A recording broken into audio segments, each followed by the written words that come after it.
आपको प्रोफाइल बता दिए थे। मिट्टी की सभी परतों को हम क्या कहते हैं? प्रोफाइल। और इंडिविजुअल एक एक परत को हम क्या कहते हैं? होराइजन। Horizon OABCR। समझ में आ गया कि नहीं क्या? सिंगल सिंगल रहेगा तो क्या कहलाएगा? होराइजन। ये सबसे बाहरी होराइजन कौन सा होता है? ओ। सर्वाधिक ह्यूमस, सर्वाधिक ह्यूमस ओ में पाया जाता है। सर्वाधिक ह्यूमस, सबसे अच्छी परत, उसके बाद बी।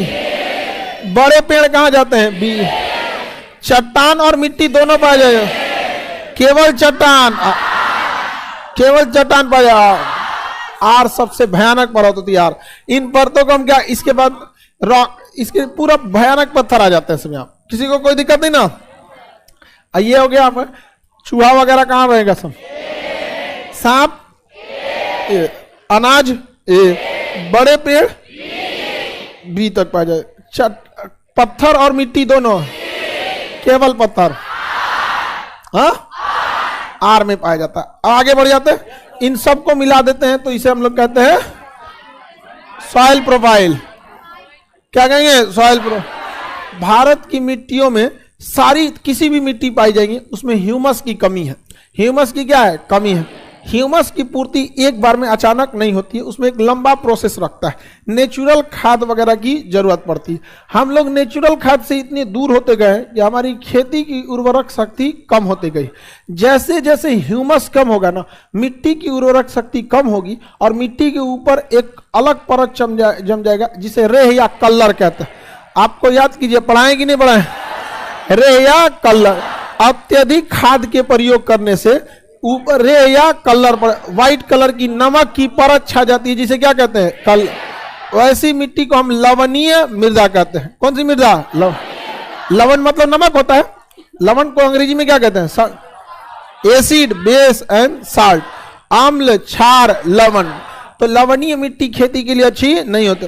अत्यधिक वो उर्वरक डालने से मिट्टी क्या हो जाती है? कलर या रे हो जाता। कलर या रे हो जाता। तो भारत की किसी भी मिट्टी को देखिएगा, भारत की हर एक मिट्टी में ह्यूमस की कमी है।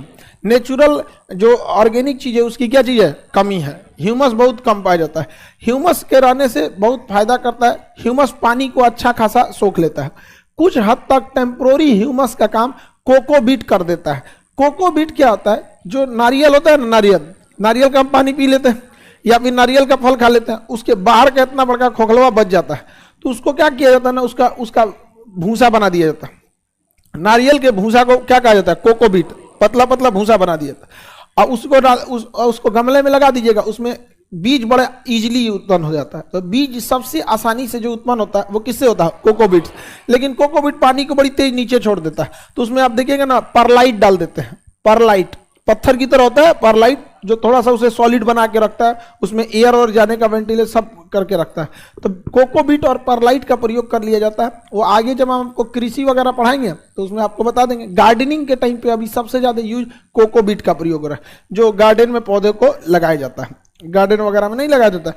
शहरी क्षेत्र में छत पे भी अब तो सब्जी उब्जी उगने लगे हैं।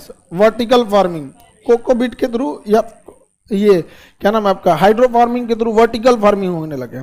वर्टिकल फार्मिंग में क्या होता है कि ऐसे पाइप में पौधा लगा दिया जाता है। साइड से एक पाइप ले लिया जाता है। कूलर देखे ना, कूलर, उसमें होता क्या है? नीचे पानी रहता है, एक छोटा सा मोटर रहता है, उस पानी को ऊपर फेंकता है और वो पानी बिखरने लगता है और उसको हवा क्या करता है? फेंक देता है। एक के मोटर है, नीचे से पानी ऊपर फेंकता रहता है और साइड वाला एरिया भीग जाता है, तो ऊपर से नीचे फेंकता है। तो ह्यूमस का प्रयोग उसमें भी किया जाता है। एक पाइप ऐसे लेके, एक नॉर्मल पाइप लेके साइड से क्रॉस कर दिया जाता है। यहाँ एक कप लगा दिए, एक यहाँ लगा दिए, तो ऐसे साइड में ना क्या कर देते हैं? कप लगा देते हैं। ऐसे काट के एक कप लगा दिया जाता है ऐसे। अच्छा, अब इसमें खराबी क्या है? अगर इस कप के अंदर क्या भरेंगे? मिट्टी भरेंगे। इस कप में क्या भरेंगे? मिट्टी। तो मिट्टी तो दह जाएगा, मिट्टी क्या हो जाएगा? बह जाएगा, नीचे आ जाएगा मिट्टी। तो मिट्टी हम भर नहीं सकते हैं। तब इसमें क्या भरते हैं? नारियल का वही कोकोबीट। क्या भर देंगे? कोकोबीट भर सकते हैं। तो अब जरूरी नहीं कि खेती के लिए मिट्टी किया जाए। अब इसमें कोकोबीट भर देंगे और इस कप में ना साइड में क्या रहता है? छेद रहता है, तो ताकि वो ऑक्सीजन ले सके। और यहाँ पे क्या भर देते हैं? पानी। और एक मोटर लगा देते हैं, वो इस पानी को लेता है अब फिर ऊपर से फेंक देता है, यहाँ एक लगा दीजिए, ऊपर से पानी क्या होता जाएगा, नीचे गिरते रहेगा। अब फिर यहाँ मोटर पानी को कहाँ फेंकेगा, ऊपर, और ऊपर से कहाँ जाएगा, नीचे, ऐसे फेंकते रहेगा, नीचे जाते रहेगा। एक पाइप ले लीजिए, उसके चारों ओर, हम तो 2 ही जगह ना बना सकते हैं, मेरा तो बोट 2D है, लेकिन अगर हम पाइप लेते हैं तो आगे पीछे दाहिने बाएं, एक पेड़ में अगर आप 6 फीट का लेते हैं, 1 फीट में अगर आप 3 जगह लगाते हैं, 4 जगह, तो 6 चौको 24, 24 तो हो जाएगा, 24 लाइन बनेगा, और हर लाइन में कितने पौधे, 4, तो काफी सारे पौधे लग जाते। तो अब मिट्टी की कुछ खास जरूरत नहीं है, लेकिन ये काफी खर्चीला और एडवांस टेक्नोलॉजी का। लेकिन जो शहर के लोग हैं उसको अपने एरिया में तो लगा ही सकते हैं। इसमें पालक बहुत अच्छा से होता है, इतना सुंदर पालक निकलता है ना, इसमें खाने का मन ही नहीं करेगा, लगेगा 100 पीस में रखे रहे। बहुत बढ़िया तो पालक वगैरह निकलता है। तो अभी क्या है ना कि जरूरी नहीं कि अब मिट्टी की जरूरत हो ही, इसे क्या कहेंगे, हाइड्रोफोनिक। क्या कहेंगे, हाइड्रो। इससे पौधों में बीमारी कम होती है। रीजन क्या है, देखिए अगर हम बीमार पड़ेंगे, हमको पानी चढ़ाया जाएगा तो कोई भी इंजेक्शन देना है उसी में लगा देगा आदमी, पूरा चल जाएगा। तो कुछ नहीं करना है। अगर इसमें यूरिया की कमी है तो लिक्विड यूरिया आ गया आजकल, नैनो यूरिया, पनिया में मिला दीजिए, वो मोटर इसको क्या करेगा, ऊपर ले जाएगा, और जब यहां से गिराएगा तो बिखरने के नीचे गिरेगा, सारा चीज को क्या कर सकता है, ले सकता है। मिट्टी की जगह किसका प्रयोग होगा, कोकोपीट। किसका, कोकोपीट बहता नहीं है, बहेगा थोड़ी तो लंबा लंबा रेशा की तरह हो जाता है ना वो चीज। तो जरूरी क्या, अभी के समय मिट्टी की जरूरत है खेती के लिए नहीं, लेकिन इसमें बहुत ज्यादा नहीं कर सकते ना, हाइड्रोपोनिक में खर्चीला ज्यादा आ जाता है। यहाँ पे आगे बढ़ जाए, किसी को कोई दिक्कत नहीं। तो मिट्टी का एक सब्स्टिट्यूट हो सकता है। भारत की जितनी भी मिट्टियां हैं उसमें खेती के लिए नाइट्रोजन, फास्फोरस और पोटेशियम का होना जरूरी है। अगर ये नहीं पाया जाएगा तो खेती अच्छी नहीं होगी। हम लोग नाइट्रोजन के मामले में आत्मनिर्भर नहीं है। हम लोग की सबसे बड़ी समस्या है कि हमें यूरिया विदेशों से आयात करना पड़ता है, और भारत इतना बड़ा कृषि प्रधान देश है कि अगर इतनी मूलभूत जरूरतों को भी अगर हम आयात करने लगेंगे तो विदेश में हमारा ज्यादातर पैसा नष्ट हो जाएगा, विदेशियों का पेमेंट करते करते। समझ में क्या, जैसे आप रोटी डेली खरीद के खाइएगा तब तो हो गया काम से आपका। हॉस्टल क्यों महंगा पड़ता है, जो लड़के होटल से खरीद के, और घर में क्या पड़ता है, सस्ता पड़ जाता है।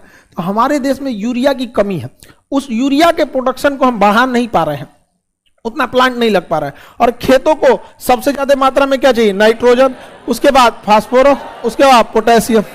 तो हम लोग यहाँ नाइट्रोजन उतना नहीं है, तो इसलिए भारत सरकार जो वैज्ञानिक है सब ना, उन्होंने नैनो यूरिया का खोज किया। नैनो यूरिया जो है, आपको 1 बाल्टी पानी ले लीजिए और उसमें आधा ढक्कन, आधा लीटर क्या मिला लीजिए, नैनो यूरिया, और उसका लिक्विड बना लीजिए और उसको क्या कर दीजिए, स्प्रे कर दीजिए। उससे कि यूरिया जो होता है ना उसकी पूर्ति हो जाती है। लेकिन भारत के किसानों को कहना है कि इससे पूर्ति नहीं होती है। अरे भैया एक बात बताइए, हम लोग जो होते हैं, जैसे किसी को कोई भी बीमारी होगा, किसी को बुखार हो रहा है, आप जब उसका बुखार ठीक करना है तो इंजेक्शन मारेंगे, जब बुखार लगेगा तो इंजेक्शन मारेंगे। नो डाउट इंजेक्शन बुखार जल्दी सही कर देगा। अचानक आपको लगा कि नहीं अब बुखार में हमें टैबलेट खिलाना चाहिए, क्या तुरंत काम कर देगा? आप तो पहले ही उसको हार्ड दे दे के उसको आदत डाल दी है। तो किसानों का कहना है कि नैनो यूरिया अच्छा से काम नहीं कर रहा है। अरे भाई अच्छा से काम करता है नैनो यूरिया, आप 1 साल 1.5 साल पहले वेट करना पड़ेगा। लेकिन किसान इतना नहीं समझता, कहता है ये साल का फसल खराब हुआ अगले बार का भी खराब करेंगे, तो ज्यादा। तो इसमें सरकार का भी हाथ कहना चाहिए कि भाई देखो बीच का रास्ता निकालना चाहिए ना। हालांकि बहुत अच्छा स्टेप है नैनो यूरिया। नैनो यूरिया अब आधा लीटर ले लीजिए, अब पानी में मिला लीजिए, पूरा बढ़िया से स्प्रे कर दीजिए, हो गया। तो उस समय कहना चाहिए किसानों को भी कि अगर फर्स्ट टाइम नैनो यूरिया का प्रयोग कर रहे हैं, आप में से कोई किसान है जो किया है कभी नैनो यूरिया का प्रयोग? वैज्ञानिक, बढ़िया है वैज्ञानिक। तो कितना बीघा जमीन है? 5 एकड़, बाप रे बाप। चलिए ठीक है, बढ़िया है। तो नैनो यूरिया का प्रयोग करते हैं, शुरुआत में फसल थोड़ी सी कम आई होगी। ऐसे स्थिति में याद रखिएगा जितने लोग हैं नैनो यूरिया का प्रयोग कीजिएगा। लेकिन जब खेत में पहली बार liquid nano urea cold drink की तरह मिलेगा, आपको ले आके उसमें पानी मिलाना पड़ता है और फिर स्प्रे करना होता है। तो जब पहली बार स्प्रे कीजिएगा तो केवल नैनो यूरिया पर डिपेंडेंट मत रहिएगा। जो छिड़काव वाला यूरिया का दाना है वो भी थोड़ा थोड़ा क्या कर दीजिएगा, छिड़क दीजिएगा, कि तनी सा पैदावार नैनो यूरिया से और तनी सा वो बोरा वाला जो खरीद के लाते, इससे आपका फसल बर्बाद नहीं होगा। फिर अगली बार इसको मतलब 2 साल का एक स्टेप लेके चलिए। जैसे पहले पूरी डिपेंडेंट थे, वो वाले बोरा वाला जो यूरिया आता था, महंगा भी पड़ता है और छिड़केंगे ना बराबर छिड़कइबो नहीं करता है यहाँ सब। तो उसको धीरे धीरे कम करते चलिए, इसको धीरे धीरे बढ़ाते चलिए। जिसका सबसे बड़ा वो नैनो यूरिया ज्यादा कारगर भी है, स्प्रे की मशीन ठीक ठाक रहनी चाहिए। तो ये हो गया आपका नाइट्रोजन। खेती में हर हाल में ज्यादा जरूरत किसकी होती है? नाइट्रोजन। हालांकि 3 साल में एक बार आप दाल की फसल बो देंगे ना, दाल, तो दाल की जड़ में राइजोबियम नामक जीवाणु पाया जाता है। राइजोबियम नामक जीवाणु पाया जाता है, वो नाइट्रोजन को खींच लेता है। अब एक बात समझिए, हमारा वायुमंडल में 78% नाइट्रोजन है कि नहीं बाबू? और 21% क्या है? ऑक्सीजन। हाँ, ऑक्सीजन। समस्या ये है कि इंसान जब बीमार पड़ता है तो उसको ऑक्सीजन हवा से क्यों नहीं ले पाता? समस्या समझिए, हम लोग को इसे फिल्टर नहीं कर पाते। वैसे ही पेड़ पौधे डायरेक्ट नाइट्रोजन नहीं ले सकते। जैसे हम डायरेक्ट क्या आटा खा सकते हैं? पचवे नहीं करेगा। आप तनी एक मुट्ठी आटा फाँक के देखिए ना, नहीं पच सकता आपको। लेकिन अगर आप गहराई से सोचिए तो रोटी जो खाते हैं वो एक्चुअल आटा ही खाते हैं। उसको पहले पानी सान के भिगाते हैं, फिर उसको लोई बनाते हैं, पतला करते हैं, तवा पे रख के उसी पनिया को फिर उड़ा देते हैं। उड़ा देते हैं कि नहीं?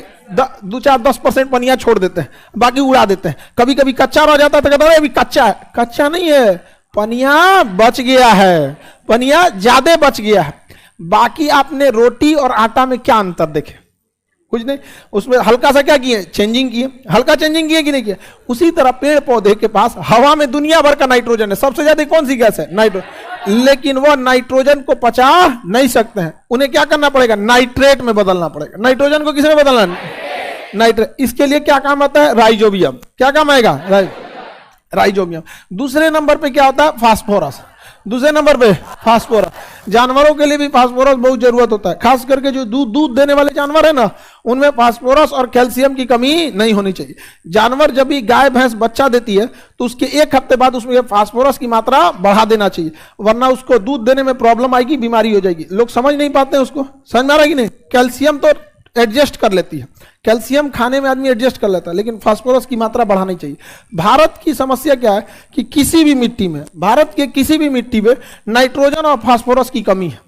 चाहे आप कहीं की भी मिट्टी चले जाइए, लाल मिट्टी हो जाए, जलोढ़ हो जाए, पर्वतीय, किसी भी मिट्टी में नाइट्रोजन की भी कमी है, फास्फोरस की भी कमी और ह्यूमस की भी कमी है। मेन तो यही होता है खेती के लिए।